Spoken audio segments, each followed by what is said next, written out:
In a Pageant, episode 11. Every individual pageant contestant has a unique set of strengths that set her apart from the competition. All you need is a clear path to help you discover your strengths to win on stage and in life. Let's win a pageant. Hi, winners, and welcome to another episode of Win a Pageant. I'm your coach, Alycia Darby. Today, I'm going to teach you how to add excitement and emotion into your speech so that you don't sound like a pageant patty. Sometimes when you're trying to be poised and articulate, you forget to also be human. When you come off as overly rehearsed, you can kind of sound like an infomercial. Now, you'll know if you're doing this when you snap into pageant mode when you're asked an interview question, for example. When I was a kid, I was like overly dramatic and I would frequently act out stories as I told them. In fact, truth be told, this still happens today. But at the time, I had this friend who always told me that I was in actress mode. And it was funny because it was actually true. My voice would change, my posture totally shifted, and suddenly I was an actress, acting out something totally different. This is widely known in the pageant industry as being a pageant patty. It's kind of that cookie cutter resemblance of a pageant girl. It can be very off-putting. It happens a lot when you're asked a question that you get asked all of the time, or if you've memorized your response to your onstage question. This pageant patty phenomenon happened to me after I was competing for many years. I simply got really good at delivering a put-together thought. The problem was that it was like totally void of emotion, and so my audience wasn't truly absorbing anything about what I was saying because it was just kind of more breezing by their head. It sort of sounds like this when you're asked a question in an interview and you feel like you have to go, oh yes, okay. Well, when I was a little girl, I blah, blah, blah, blah, blah, and you kind of just get corny with it, okay? It wasn't until I began speaking to audiences more and more and more that I developed this exercise to stop sounding like an infomercial so that my audience could truly better comprehend what I was saying. So I'm going to walk you through this simple process right now. It's going to be simple, especially for those of you who are not into that pageant patty mode just yet. This will be very helpful to not get down that bad habit. But if you feel like you already are in that pageant patty mode, which it does happen, so don't feel bad about it, it's going to be difficult, but we're going to undo the bad habit. So it's going to take a lot of practice, just like anything. So stick with me, and I promise your future audiences will thank you. So step one is I first want you to break down an understanding of what you are really saying. So for example, if I were to tell you a story about what I thought about pageants when I first started competing and then what I learned through that and what I'm doing now, like what's my goal now, if I were to make it sound pageant patty, it may sound like this. When I first started competing in pageants, I had no idea what I was getting into. I quickly learned that pageants had an incredible power to impact people all over the world. To this day, my goal is to leave a lasting impression of positivity and encouragement. So you can get the understanding that that sort of sounds pretty monotone the whole time. Monotone is one way of becoming a pageant patty. The other thing is to sound like an infomercial. So this might sound like this. When I first started competing in pageants, I had no idea what I was getting into. I quickly learned that pageants had an incredible power to impact people all over the world. To this day, my goal is to leave a lasting impression of positivity and encouragement. Okay, so you can see it's like corny, like you just do not want to sound like that.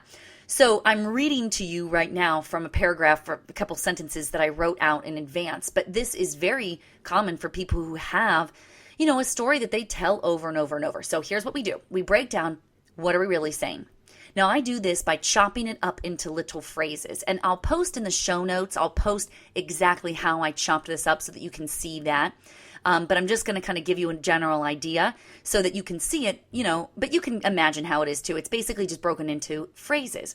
So I understand what each of those phrases are. And then step two is you want to connect an emotion to each of the phrases or to each sentence. So for example, in this example that I'm using, I have compound sentences. So the first sentence is, when I first started competing in pageants, and then there's a comma, and then I say, I had no idea what I was getting into.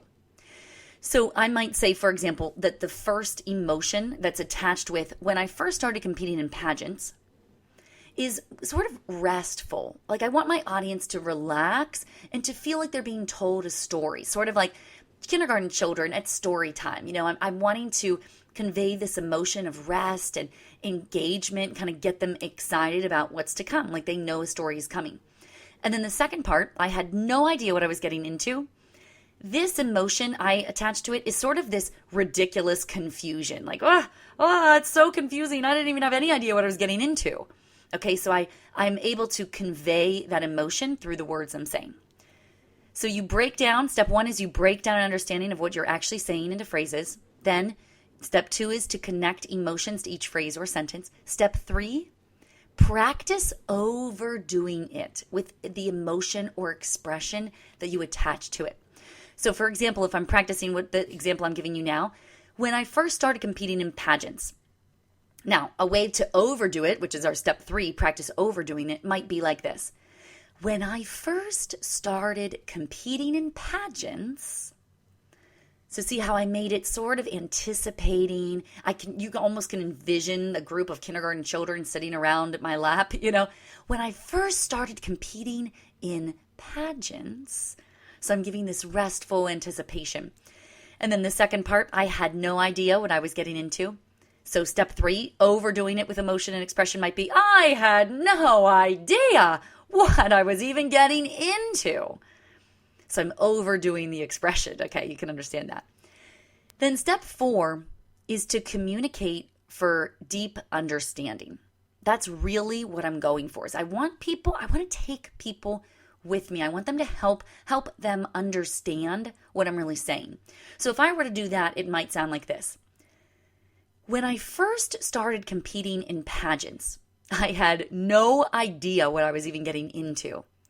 I quickly learned that pageants had an incredible power to impact people all over the world. To this day, my goal is to leave a lasting impression of both positivity and of encouragement. So you can tell there that I used pauses throughout, that I used inflection. I really was able to use my vocal cords to push through certain words and then to hover over others. And by using inflection in your voice, you're able to communicate for understanding. So step four is sort of putting it all together and allowing the pauses and the inflection. So the way in which you say the words, whether you drag them out or if you kind of punch it like that, and then people are able to better understand what you're truly saying. So in the show notes of this episode, I'm going to write the exact breakdown of this sentence that I used so that you can see how I did it and you might be able to compare it to yours. That, ladies, is how you win a pageant. Thank you so much for joining me today, and I'll see you next time. To learn more and to get valuable resources to help you win, visit winapageant.com. Hey there, I'm Alycia Darby, and I just want to say thank you so much for watching that last video. If you totally loved it and got something from it, would you just click subscribe right here to subscribe to our YouTube channel?